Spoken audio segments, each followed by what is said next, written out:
That looks like a big milk carton, a water bottle. It's quite It's impressive. it's a ridiculously over-the-top Chili's bottle. Yeah, it's either normal size and you're really small, or that's just massive. It's one of the two. No, it is like quite big. Love it. Love it. If it's got milk in it, even better. Yes, well, I am just back in the gym, so I did have a little protein shake as based off my PT requirements. Yeah, nice.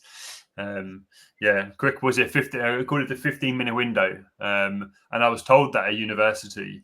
That best thing to do after training, shower, and then get your protein in that golden window. And that golden window is 15 minutes after training. And I've led my life by that. So whenever I finish training, I'm like, okay, can I get protein in as quick as possible?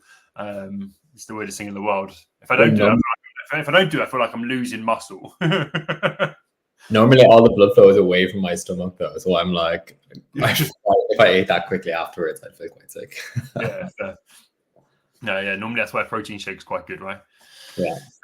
As you can see, we like to mumble for the first little bit, just because there's people joining. If you are here listening and are watching, then you can comment and ask questions. If you do that in the comment section, we can see that. Dale, have you been on StreamYard before? I have, and thankfully it seems to be working a bit better this time compared to last time. The poor creature that I was on with last time, I cut out several times and had to change the phone. So fingers crossed that won't happen, but I am in rural Ireland, so anything is possible. Yeah, anything is possible. So yeah, hopefully we last today. It does take a bit of power. So no, but thank you for joining me, mate. I'm looking forward to this. The 4-day working week, the 4-day week. I always had working for some reason, but 4-day week seems like a really interesting prospect or proposal for companies to learn about. I've read a book, I can't remember what book, which really talks about the benefit of people having that extra day to do something for themselves. So it'd be interesting to see how this goes and what your advice is and some of the benefits you've seen. If you've got any statistics, they're even better. So let's get started. Are you ready? Absolutely. Let's go.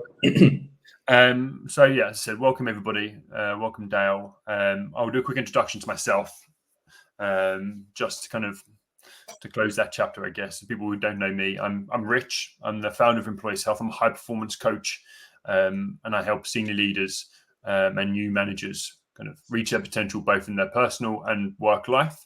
In both, yeah, as I said, again, gaining clarity and reaching goals wherever those goals might be. I also have 2 different programs, one looking at wellbeing and performance, one looking at leadership. And I have a vast range of services within the employees' health remit that can support a wellbeing strategy. So if you want to find out a bit more about me, obviously look at my LinkedIn or give me a shout. We can have a call. Anyway, Dale, rather than me butcher your introduction like I just did to my own, can you please introduce yourself? Yeah, thank you for having me. So my name is Dale Whelehan. People don't often get the second name right. And so think about it with 2 E's at the beginning. And as you can tell, I'm Irish and I live in Ireland. My own background actually is also in health and well-being. So I originally trained as a physiotherapist and very much trained in that space of physiology and anatomy and neuroscience. Have always been really interested in people's health and well-being and seeing it as the core foundation for functioning within society. But I wasn't a very good physio. And so I needed to figure out how do I use my purpose with a different skill set that maybe marries a bit more with my own talent. And I went on and did a PhD at that point and moved away from physiotherapy into becoming a behavioral scientist. What's behavioral science? So what behavioral scientists do is we look at why people behave the way they do from multiple perspectives. So I'm trained up in neuroscience and social psychology and behavioral economics and anthropology, all these very disparate disciplines that have always been trying to answer the questions of why people act the way they do and try and bring all those into a more cohesive way of thinking, into ultimately what is a very complex thing, human behavior. It's extremely messy. So I did my PhD actually on high performance in surgeons, and particularly looking at the confounding role that sleep deprivation and fatigue has on their performance. And that was a really fascinating few years for me, as I began to look at the issues of well-being and how actually improving well-being could actually improve performance within occupational workers. But I was thrown into the COVID-19 pandemic in the middle of my research. And so those organizational level factors that actually influence on people's ability to work optimally became, quite important. And I went and climbed down my ivory tower of academia, and I climbed up my ivory tower of consulting, and went into the Big Four and specialized in behavior change consulting there, working with public and private organizations to try and hone my craft a small bit. But I was always really interested in getting back to using this now skill set in behavior change to ultimately improve the lives of people. And 4-day week as a concept was emerging at that time. And as someone now who, was well versed in organizational behavior, I realized this isn't as simple as reducing working hours. This is fundamental systemic change within organizations to not just improve health and well-being of people, but also to improve business.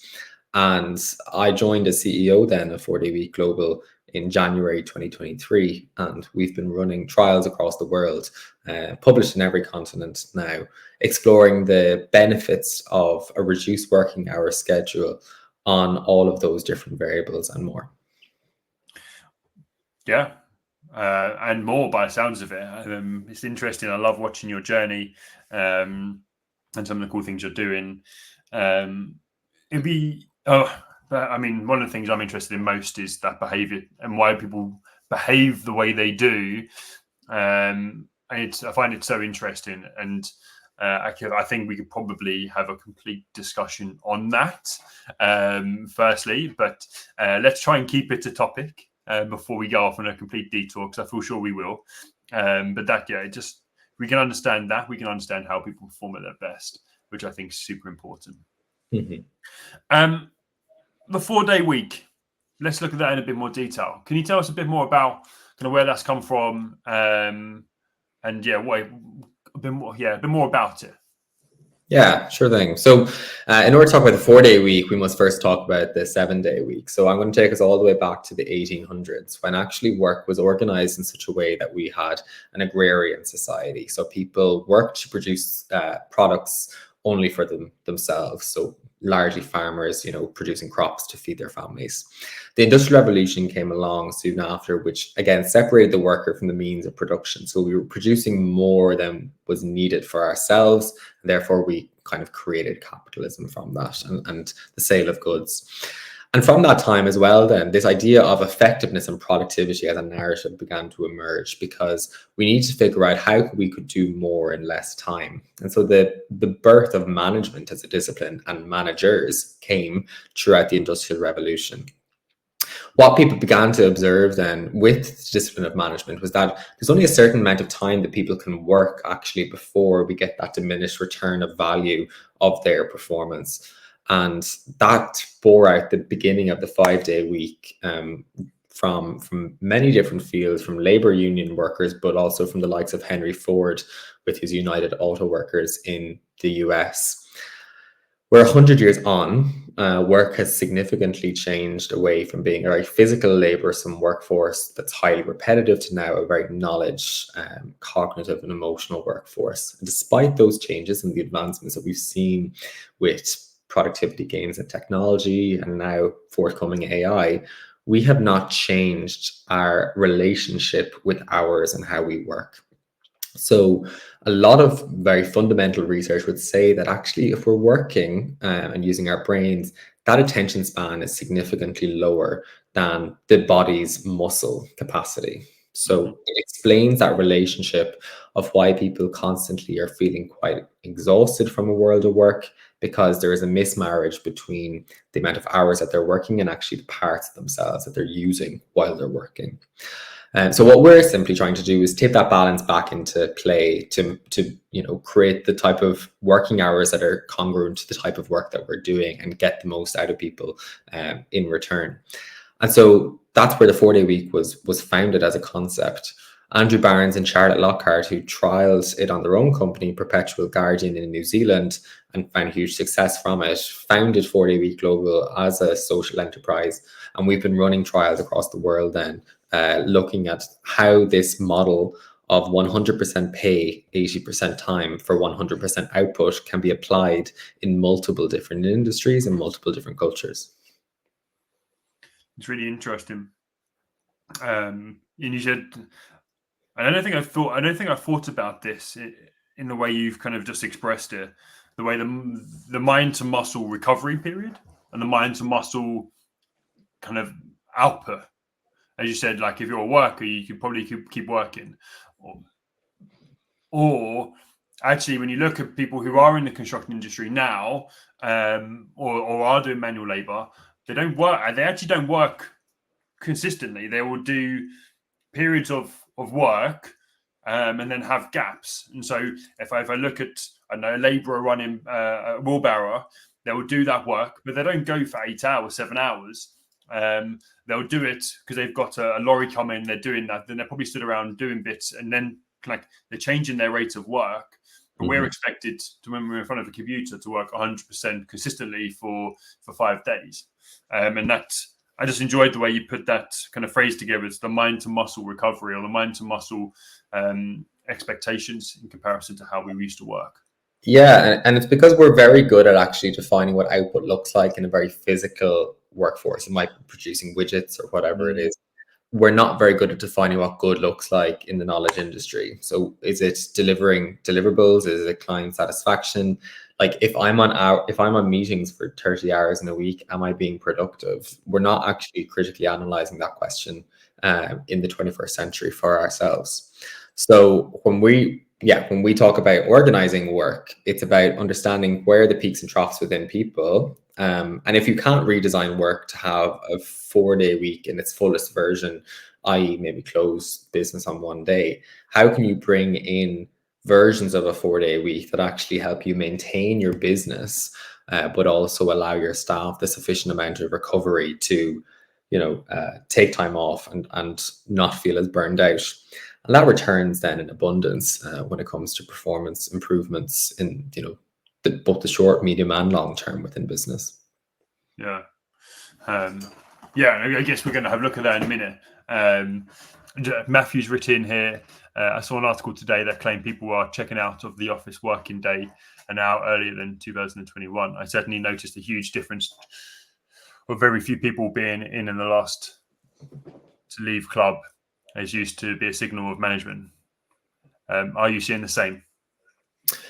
Yeah, look, COVID has fundamentally changed the paradigm in the world of work, and ultimately it was needed. I think the world of work that we were working before the pandemic was a highly unsustainable one, especially with the pace and intensity of which things were emerging. COVID showed us actually that we could work differently and still produce, similar levels of output. A lot of organizations did very well during the pandemic. Now we have this dichotomy of thought in this post-pandemic world where management wants to force employees back into the office, and employees very much don't want to go back into the office. And it's because that proof of concept has been showcased throughout the pandemic. I don't need to be here in order to be productive. And so a lot of the research now that's coming out around return to office mandates are actually showcasing that they're not leading to that proposed productivity bump that management claimed it would. So I know we're going to talk a little bit about this, but management as a discipline and as a structure needs to change significantly to cater to this new type of workforce. And you'll love to hear this. It's a foundation of understanding the physiology and psychology of humans. That's how we're going to actually create a more sustainable form of management in the future. Yeah. Great answer. I hope that helps, Matthew. Oh yeah, I kind of agrees with you, I guess.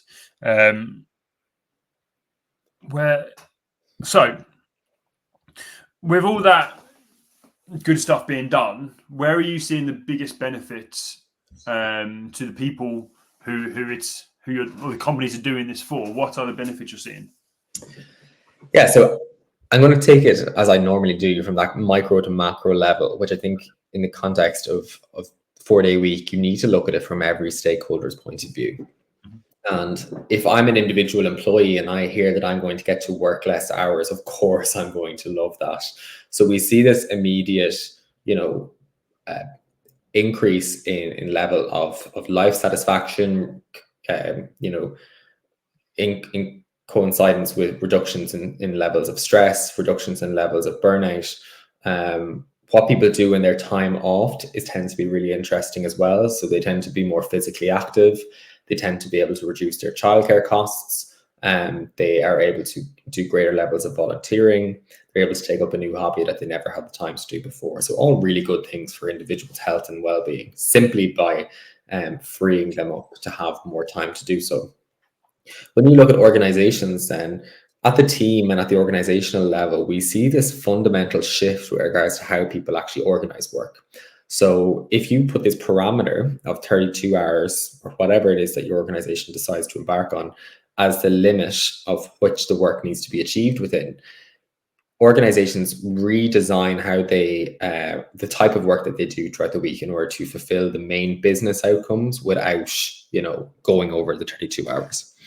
And that means, in many instances, a significant reduction in meeting time, which we know has exploded since the pandemic. It means allocating greater time for people to actually do work. So we're spending so much time communicating and talking about doing work, but not actually giving people time to do it. We see technology, processes and culture and leadership change towards building high performance, towards building time efficiency. So one of the main things I see is this respect actually for individual time, and realizing that if I hijack this person's attention, I'm ultimately, reducing their ability to complete their work within the time allocated. So we see this fundamental shift at all levels of the organization, which in turn then leads to a score by management of improvements in productivity and business revenue generation in many instances, through this creation of what is ultimately a high performance culture that finds the balance between, rest and stress to grow. As any high performance researcher would use the equation.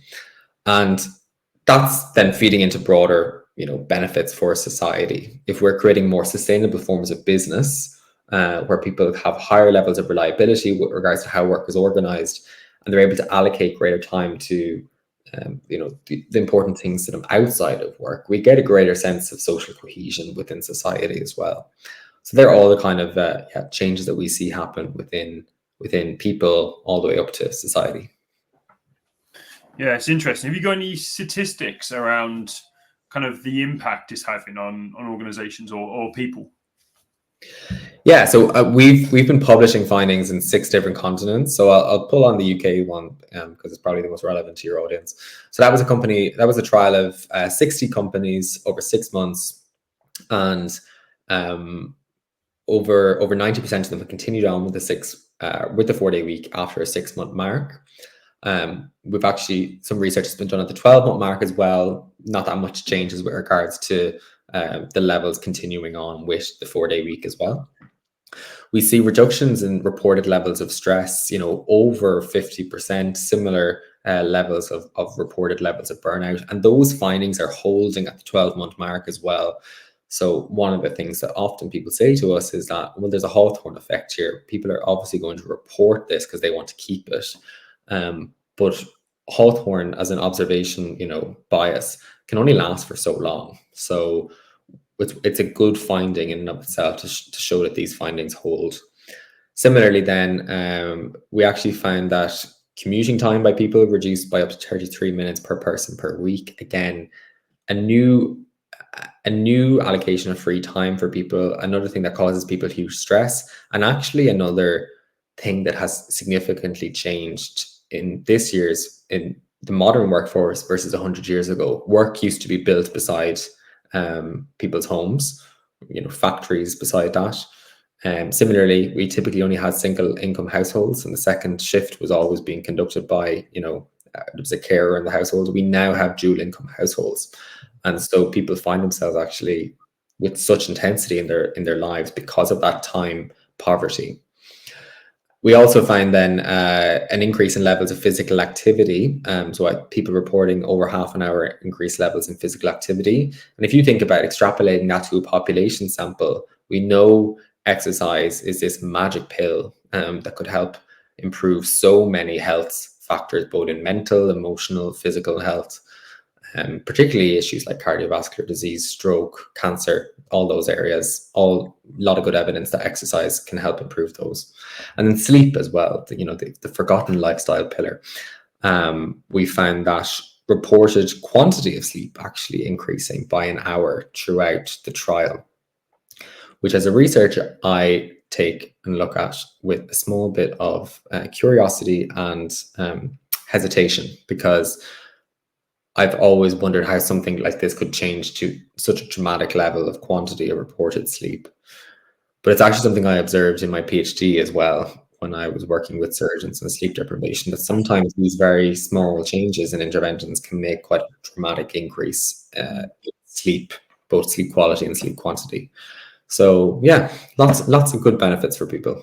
Yeah, it's really good benefits. I mean, the fact that 90% continued, 50% kind of above 60% reduction in stress. And I think, I mean, sleep's the one thing I think people forget, and giving people an extra hour in bed per week makes a big impact, not only on their kind of well-being, how like their actual risk of health, poor health, but actually how they feel and how they perform. Yeah. It's just nice to see that. I think so what it touches on, because and these things are all interlinked with one another. When you reduce that level of stress, we all know what it feels like when we're hyper stressed. You kind of have this very tunnel vision view, and you become your own worst enemy. So you don't look after yourself. You start stressing out even more. It becomes this perpetual cycle of toxicity. When you actually give people that time off and they start exploring and being curious with those other activities, maybe activities that they've neglected in the past, but activities nonetheless that are very important for fulfilling their psychological needs, you can actually change that schema of stress within a worker. And so suddenly 4-day week is not just organizational change, it's actually changing people as well. It's changing people's mindset and how they're approaching work. And more importantly, actually, how they're approaching rest and recovery, which we know in today's hyper-connected world, people really struggle to detach from work. Yeah, I think I can see. So that was going to be my next kind of question. What have the challenges been? How have people, what when you're working with these companies, what are the challenges that either the people or the organization are facing? Yeah. So I would say from the outset, 4-day week is not an easy intervention. And if it is easy, you're actually doing something wrong, because your staff probably aren't being honest enough with you, or something's going to drop at a certain point. So we work with organizations in the pre-trial phase. So we do kind of a comprehensive series of master classes on how to set them up for success, and actually training managers on how to be more effective, but also building leadership capability on how to change this culture within your organization to build high performance and a growth mindset. The issues that organizations typically find is that typical change curve. So at the beginning, there's huge excitement, and they've done a lot of preparation. They know what the amber and the red flags are going to be for the trial. They know how operations are going to do a 4-day week versus sales versus, HR. And then they realize, what's written on paper versus what happens in practice is often, not aligned. And so there needs to be a recognition that everything is a blueprint as you go into these sort of trials, because things are going to go wrong. One of the main things I think that develops throughout the trial, but it has to be allowed to be developed, is this sense of trust between management and non-management. So if leaders are embarking on this journey with a very autocratic form that, like, I'm going to micromanage my staff to maximize efficiency, you are not going to be successful in this. What we say is a 4-day week is best done when it's top down enabled, but actually bottom up designed. So asking your staff, how are you going to change your work? How are your teams going to change your work in order to help us achieve this policy, and not being prescriptive about that. And in doing so, you're establishing what has long been broken now, the psychological contract between the worker and the employer. We used to have a lot of welfare type of work back in the 70s and 80s, benefits that were, hugely beneficial to people, but that's been gradually eroded over the last 20 to 30 years. So this is essentially creating that new version of that. So I would say that management and the type of approach by leaders would play a critical role. Informing your stakeholders, I've heard a few different approaches on this.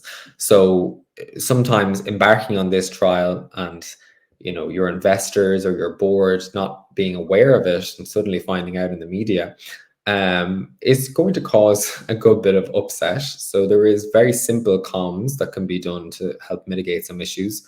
On the other hand, I've come across businesses who haven't told their clients at all that they're doing a 4-day week. They're a year in and they have now announced to their clients that they're doing it, and basically given the proof of concept to their clients that business has been the same. So there's a few different ways to manage that as well. And then I would say the last bit is realizing that once that initial excitement happens, you are going to go into a bit of a deep hole a few weeks into the trial, because not only are you trying to get work done, but you're also trying to change how you're working. So there is this sort of perceived increase in workload as you stop firefighting and actually start thinking a bit more strategically, and that will take time to manifest. So we typically find that people don't start to see the light until maybe month 3, and they can suddenly see, okay, I can see how this roadmap for creating a new type of work is going to emerge for our business. Yeah, some really interesting bits there. Have you seen, I guess, I don't know if you can share this, but have you seen bits where it hasn't worked and in industries it hasn't worked? Yeah, so we have case studies from 16 different industries, and I think that's been really helpful because we're not, again, prescriptive about what version of a 4-day week must be done in any industry. We simply give them the framework and the tools, they design it. So we see some organizations being able to implement, in full, the time off maybe on a Friday or on a Monday or a Wednesday or whatever it is. We see other organizations then maybe where there's service provision requirements that they might have to create a staggered 4-day week. So some staff will work Monday to Thursday, some will work Tuesday to Friday. And then other organizations we see, well, we actually can't close the business. So we're going to give staff 5 shorter days and we'll close up earlier. So there's different versions of experimentation with it, I think, which is a narrative that needs to get out from the 4-day week conversation a bit more, to realize that there is no right or wrong way to do this. There's only the way that will suit your business. Beyond what I kind of told you there about the reasons why trials fail, there is no industry as such that has proven impossible to do this in. And I always feel that if we can do it in healthcare, we can do it in any industry, because it's a 24/7, 365, poorly resourced industry. You take the UK, you take Ireland, huge issues with the NHS and the HSE, not just with regards to retaining staff, but actually now recruiting staff. For the first time in the history of the professions, people are no longer going from one healthcare system to another. They're actually leaving healthcare altogether. We should be very concerned about that. But Iceland as a country actually brought in a reduced working hour schedule for their healthcare workers. And while they did have to actually hire more staff in order to offset that reduction in working hour policies, there was a net economic benefit because they were able to reduce their staff recruitment costs, reduce the amounts that they were spending on retention strategies, reduce the loss of revenue associated with absenteeism, sick leave, burnout, all of these issues, which we know happen when a system has an unsustainable human resource structure in the first place. So all that we have done in that system is actually just created sustainable structure. And that has led to a net economic benefit for the organization. And ultimately, when we talk about this, I think it's realizing that businesses are run by people. And so if you realize that not having my staff burned out is actually going to lead to better outcomes for me, they're the type of leaders that do pretty well with these sort of things. And not only that, is it better outcomes. If you look at the NHS, if you look at the healthcare systems, if you've got people who aren't making mistakes because they're burnt out and they're psychologically tired, Isn't that better for us as human beings on the receiving end of that? Yeah, the issue of medical error has always, and as someone who studied a form of psychology called human factors, I've always been so surprised at how little attention is given to fatigue as a significant cause of medical error. Third most preventable cause of death in the US is medical error. And we know, despite landmark cases that have led to egregious error making due to resident fatigue or nurse fatigue, due to doctors, and nurses traveling home from late night shifts and crashing their cars on the way home and dying, losing their lives, there doesn't seem to be anything that creates sufficient groundswell to evoke radical change within our approach to healthcare workers. And I thought the pandemic would have been the first opportunity for us to realize it's probably not a good idea for our surgeons and our nurses and our doctors and our allied health workers to be exhausted. Yeah. Yet, despite that awareness, we've done very little to advance that issue. Yeah, and it kind of seems on the surface like we had to ask them to work harder and longer, and probably it put him in a worse position than they probably were pre. We have situations now where we have graduating nurses who are the sole healthcare worker responsible for a ward because there are such issues of staff sick leave and absenteeism. Yeah. And not only is that hugely problematic for them, we should all be concerned about that. Yeah. Never mind the fact that it could lead to egregious error making. It will lead to it, and that will actually cost the taxpayer money because of the payouts that will be required to pay for lawsuits associated with medical error, which I'm not sure what it's like in the UK, but medical error lawsuits are in the millions, as they should be. So there is a vested interest actually economically to try and reduce medical error costs for the taxpayer as well. Yeah. So yeah, all signs show to the fact that fatigue at work is probably something we want to try to avoid as much as possible. I'm going to ask a couple of questions about fatigue in a minute. I got one last question on the 4-day working week, or two questions on the first 4-day working week. What's the biggest learning you've had since your time doing it? My biggest learning is that it is ever changing, I would say. So it's the first organization I've worked in where nothing stands still for too long. And that the versions of a 4-day week need to probably evolve as your business evolves. But what I find is different with this intervention versus other organizations I've worked in is that you have these rules of ways of working that mean that actually implementing new ways and new policies and new work models is a lot more easily done the more you do it. So it's one of those things that the more you become uncomfortable, the more comfortable it becomes. And I think that's what's needed in order to stay competitive in the market, to keep yourself advantageous, but also to continue to facilitate that growth mindset within people. So I've noticed it generates a significant level of innovation within your workforce, which is one of those critical skills that we're looking for in today's world of work, particularly as AI is going to free up our time away from doing repetitive, mundane tasks. Yeah, 100%. And then last one on the 4-day week. What strategies or steps can I recommend for people to start implementing this or begin to look at it? Well, you can check out our website. Beyond, I suppose, seeking the support of 4-day week global in your implementation, which I would advise, to be honest. I do think that there is a lot to be learned with regards to the right approach and mindset to doing this sort of HR transformation and organization transformation.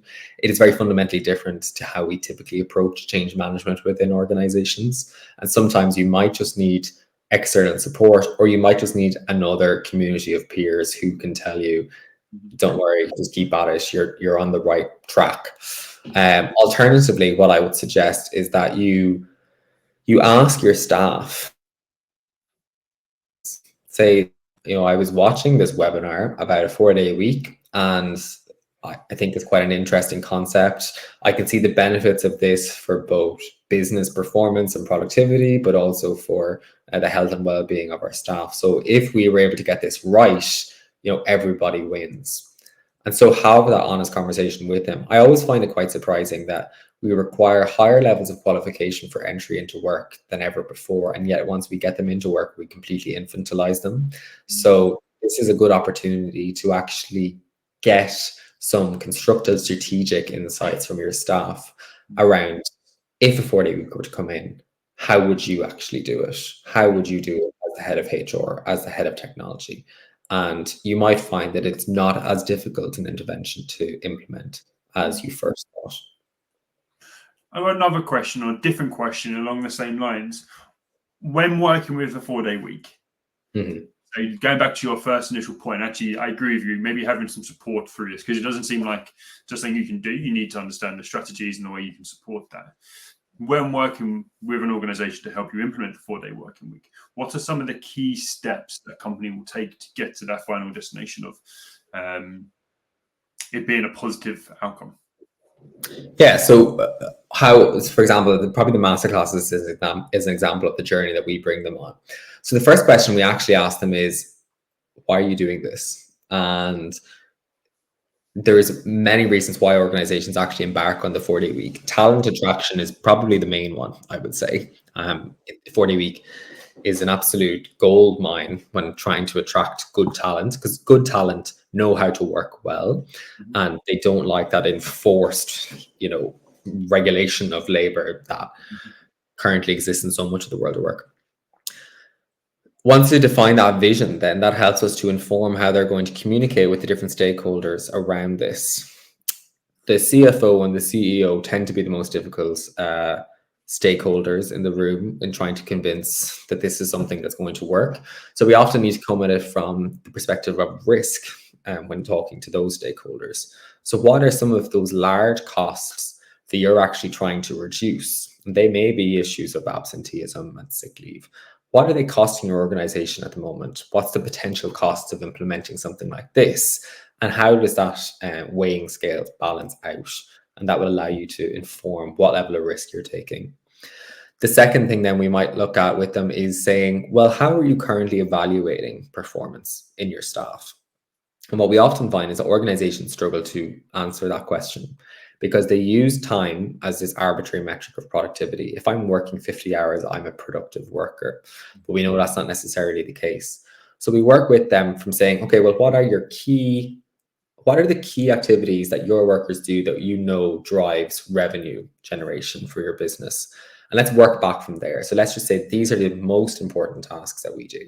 And that means people can redesign the work week in order to make sure that those tasks are prioritized and completed. If there's other time then to do secondary tasks, great, you can allocate that. But as a principle, what we're trying to do is cut out the noise, not create more of it. And one of the big things is people reduce meeting time. So they become much more deliberate on saying, does this need to have a meeting? Who needs to be in the room? What's the purpose of this meeting? Is there an agenda? Does this meeting need to be an hour long? Could it be in 10 minutes? So they become much more deliberate with forms of communication, putting outcomes associated with communication and putting timelines for decisions to be made and reviewed. So all really important things for organizational effectiveness.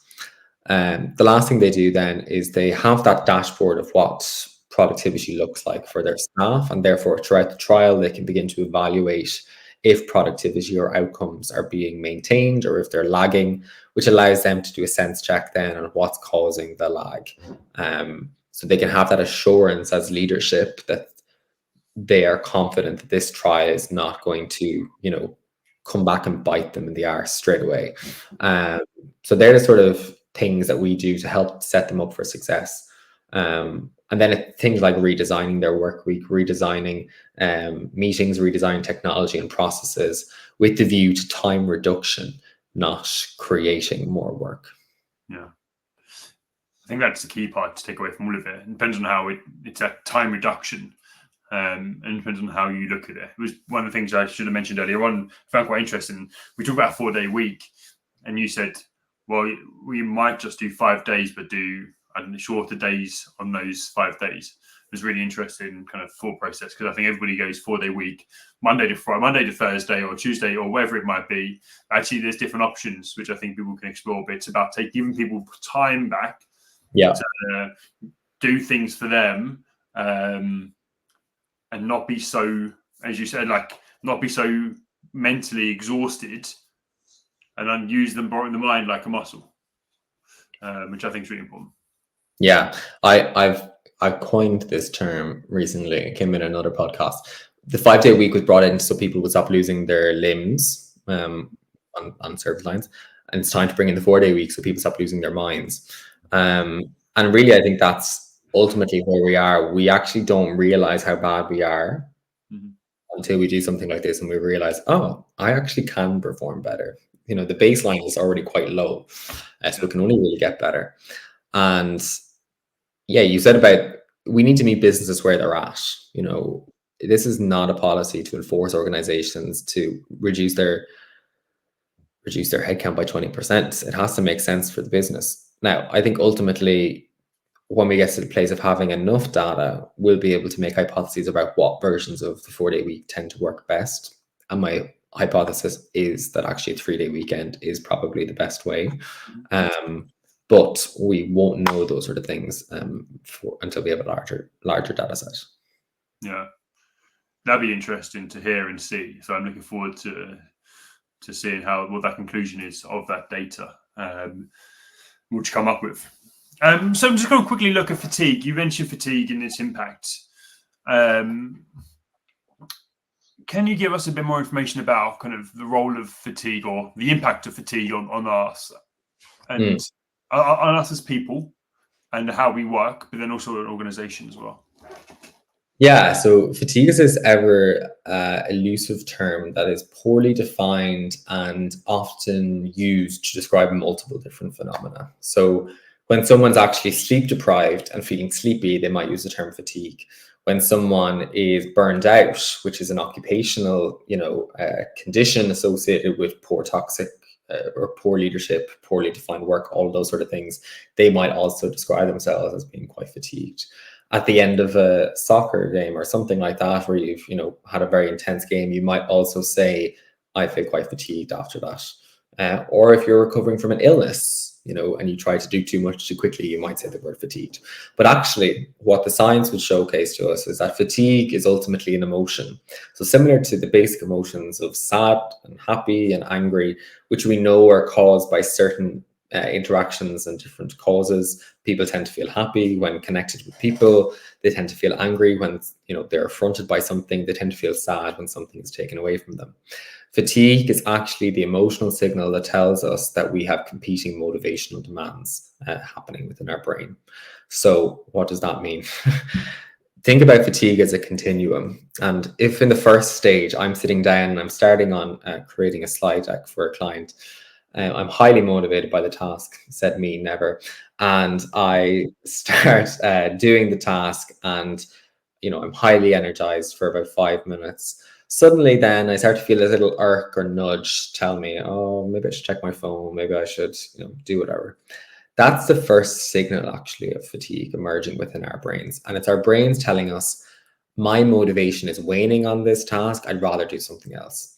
And often what we do, because we have to, is we employ these compensating strategies to overcome that signal. So we say, no, I must continue on with the task now. And that works for a while. So we continue on, we have that attention, we continue to maintain our performance. So fatigue is increasing slightly, performance is being maintained. It is a good idea for us then, when fatigue actually starts to become a little bit more conscious, to take a break at that point. Because if we don't begin to take the break at that point, we start to see the negative impact on performance. So as fatigue rises to this conscious level and we can continue to push through it, that's when performance begins to start decrementing. And ultimately, people don't do that in today's world of work. They say, no, I'm just going to finish this task. I have this meeting and then I have another meeting and I just want to try to get this done in between this.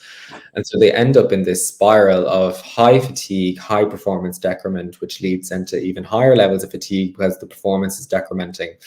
And you then spiral towards longer term chronic fatigue issues. So that happens at you've had a tough day in work, that slide deck has absolutely broke your back, and you go home at the end of the workday, and instead of doing what would be good active recovery strategies like going for a walk, connecting with your loved one, eating well, you sit down and you eat pizza and you watch Gogglebox for 5 hours. And we know that those passive recovery strategies actually then don't help to, mitigate the level of stress that has accumulated throughout the day. So suddenly you start your next work day on an even lower parameter of ability, of motivation, and you still need to complete that slide deck. So it just creates this perpetual cycle then of where the parameters of your performance become lower and lower because you're not listening to that emotional signal of fatigue telling you to take a break or to do something else. That's really interesting. I have not thought about fatigue like that and how it shows in science and how it shows up in our day to day and the signs it gives us to go, actually, we need that break. Yeah, that was really interesting. Thanks, mate. Not many people know about it. It's still very much like, as a fatigue, we think of fatigue as an energy loss kind of metaphor. And it's because as humans, we have, we like to use ourselves as metaphors, as machines. So we say things like grinding to a halt, running out of steam, burning out, for example. They're all similar to like being machines. And yet where we differ from machines is that machines can do consistent output. If you fuel them, they'll do consistent output, and then they'll also go into disrepair and need to be serviced. Humans, just because you feed us and we sleep and we eat, our motivation is going to wane significantly depending on the task and also the time of the day. And that's where the differentiation between humans and machines come in. And that's why management as a discipline, while it worked really well back in 1911 when humans were cogs in a machine, they literally were working with machines on service lines. We need this psychology or this understanding of human performance from a psychological and physiological point of view in order to actually motivate our workforce more in the 21st century world of work. Yeah. I'm just trying to think if I can add anything. I don't feel I can. I feel like you've just explained it. How would you best support it then? What do you mean? So we understand how fatigue shows up. We understand that we need to implement breaks and use those breaks. What's the best way to continuously keep performing best, making sure the fatigue doesn't rear its head consistently, apart from taking breaks at recommended points? Yeah, so I think it's about building individuals' capability to understand how to manage their performance. And it's a chicken and egg situation. You need to first have organizational enablement for people to actually have sufficient ability to manage their own performance, to organize work in a way that works for them, which obviously a 4-day week is conducive to helping develop. But the second phase of that is actually we need to train people on how to leverage the effectiveness of these new ways of working in order to figure out themselves how to work to the best of their ability. If you think about it as the horse going to water analogy, like a policy is essentially leading the horse to water, but ultimately the horse has to decide to drink the water itself. So how do you actually get, like Tom in IT, how do you motivate him to, improve his performance versus, Sarah in, I can't think of anything else but it, like sales. And they're going to be motivated by very different things. We know sales is motivated highly by a commission, type of work. Maybe for Tom, is that what he said? Tom? Yeah. Tom might just want more time off to, look after his kids or to do whatever. And that's just by figuring out what motivates people. Yeah. I also feel like this is where the strength-based work comes into it. Because if we work off a strength-based model, we understand we do the things, if we do our strengths more often, We stay motivated and focused in flow for longer within those kind of periods of work. But when it's a task which we understand which isn't our strength, and we're being asked to do that, we know that actually I don't like this. Maybe I'm going to give this a time span on these tasks because I don't like doing them. Okay, actually, whereas I could do like a task like I have now, talking to somebody, I can do that task for a while, knowing that I'm not going to get fatigued or lose interest. But if you ask me to do an admin task, I might actually have to put a 25-minute cap on it or 20-minute cap, because by the time I get to 20 minutes, I'm not enjoying. I'm not focused. I've lost interest. I'm checking my phone more often. I'm actually less kind of focused. So understanding, when you understand your strengths and your weaknesses or kind of challenges, then you know, okay, well, this is how I'm going to set my day up to be more optimal for that. But that takes time to understand how you work as well, right?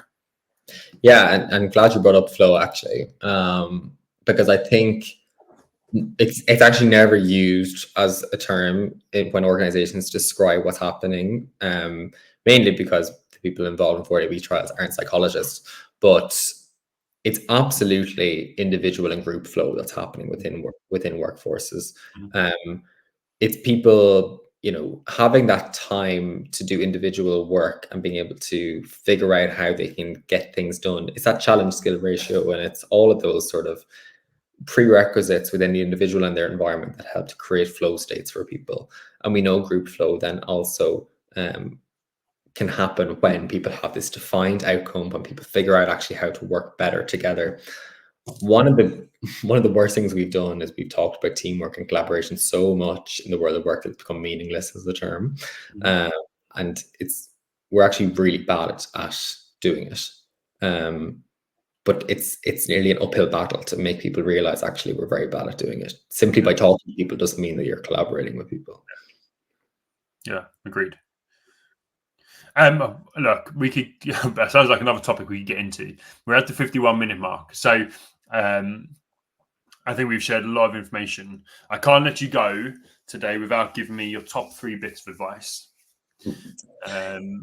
My top 3 bits of advice. So for management, I would say put away your 1911 Frederick Taylor's management book and pick up a book on human performance, and start to realize that understanding physiology and psychology will ultimately make you a better manager, but more importantly, a better leader.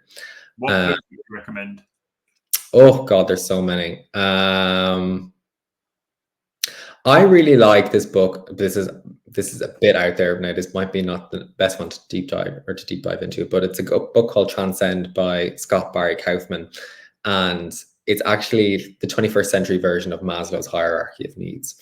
And it's quite a good book. It could be a bit hard for some people, but maybe something like by Brad Stulberg might be a bit more relatable for people talking about maybe some of the basic science of human performance as well. What else then? My second bit of advice would be to realize that reducing working hours doesn't mean that you have to reduce business output or change your business model altogether. Informing or designing something like this with your staff will mean you will end up in a better place than where you started, because you will actually have done a period of introspection and reflection on the issues that stop you being efficient in the first place. And the third bit of advice would be to realize that flexibility, both in terms of time, where work is done, how much work is done, and when work is done, is here to stay. It's not going anywhere. So there's no point, nailing yourself to a cross of a different type of work that is now, very much going to the grave of the 9 to 5 in the office model of work. It is not here for the long term. I can guarantee that. So it's in management's interest figuring out what are the best ways to bring in these sort of policies. Love it. 3 really interesting, 3 great tips, an interesting conversation. I think there's a lot of learnings and taken away. I've really enjoyed it, made a lot of different notes. So thank you, Dale, for that. I really appreciate your time again. Thank you for having me, Rich. I really enjoyed it. I look forward to kind of hearing more about the work when you get more kind of research coming in and the data and the hypothesis of when is the best and how is the best way to set 4-day week up. I would keep you informed. 100%. Everybody else, I hope you've enjoyed that too. I look forward to hearing from you. If you have any questions, obviously you can message Dale, message me, put anything on the link or the comments here. We can answer those. Otherwise, have a great week, and I will speak to you all soon. Dale, stay where you are. Take care. Bye-bye. See you.